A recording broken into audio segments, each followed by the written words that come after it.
Hello and welcome to Pop Along RC. I'm Carl and today it's just a quick recap of what has been an incredibly busy weekend.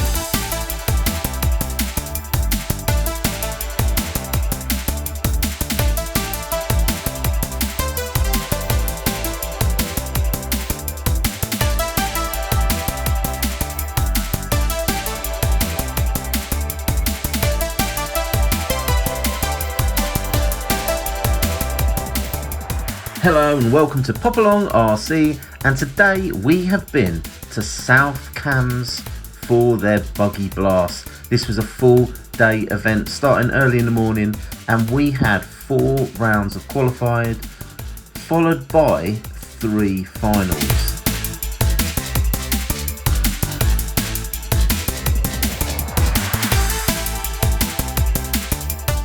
So the classes they were running were 2-wheel drive, which I was in, and I was running the good old team associated RB10 Ready-To-Run car, and then they also had 4-wheel drive, and then they also had the vintage classes. Really good turnout at this event. You had to get booked in nice and early to ensure a spot.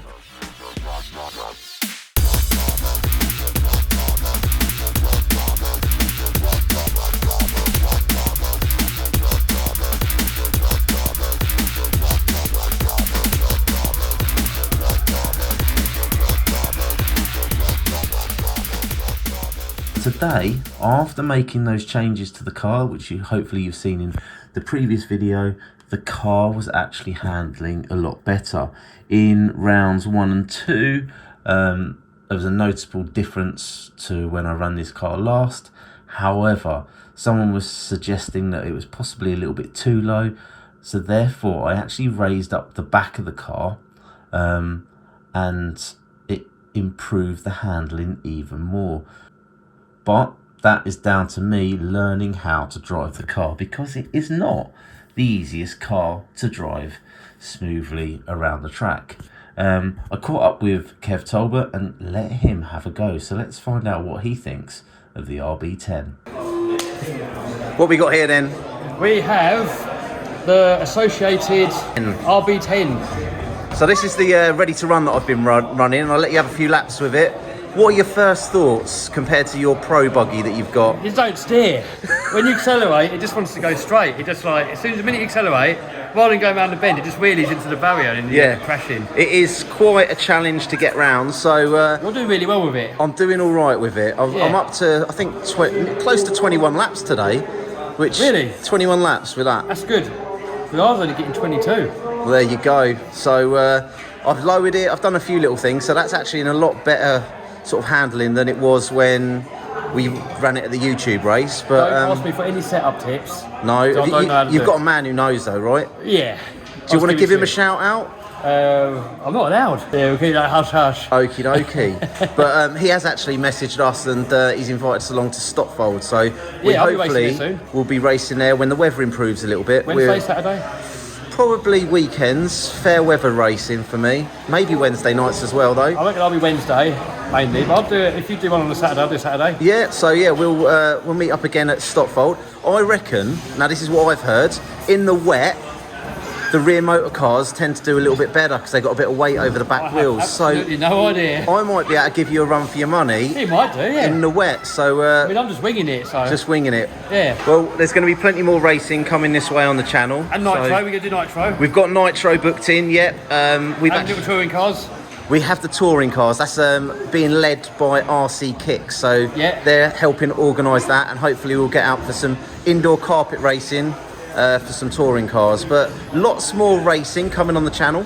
So you race a GT12. I've got one, but it's old. It's an old one. Like I've got an old one, which is probably older than yours. Not that it's a competition, but there is a new one coming out. I'm quite liking the look of the new Atom 3.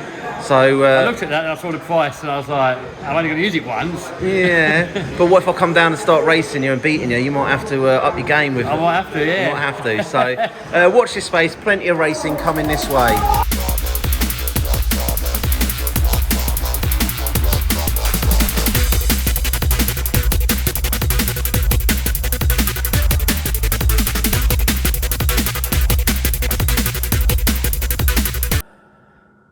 So most of the day I spent with Gavin from RC Kicks, and he was running his re-released Schumacher in the vintage class.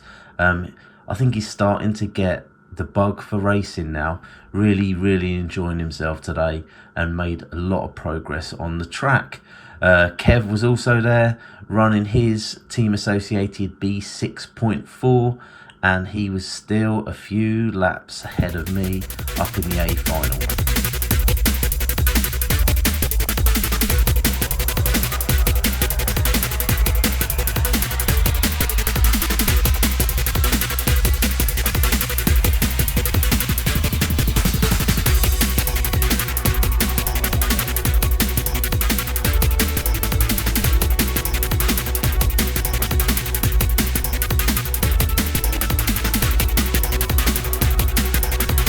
As far as my racing goes, I had an absolutely amazing day.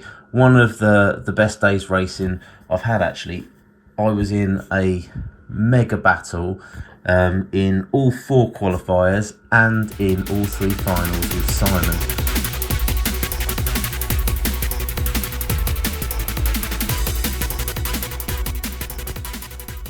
So when it came to the finals, I thought I had done just enough to take the win over Simon. However, I got first, second and second in the 3 finals, whereas Simon got first and fourth, and I believed that I'd picked him to the post. However, I didn't realise it was only best 2 counts. Obviously his first and a first beat my first and a second, so I got bumped down to second place in the D final, which, do you know what? The better man won on the day because he was unfortunate in the first round with a little bit of car trouble. So I am really happy with how I got on with my ready-to-run car today. It is performing amazingly well, and I'm just really impressed with how far I'm starting to push this car. Overall, if we look at qualifying results, I was sitting about 17th out of 24, so not too bad. There is still more that I can get out of this car, I am sure. The feedback that I've had from Kev and from other people is I definitely need to upgrade the servo to a faster servo, and that'll give me a little bit more response in the turns.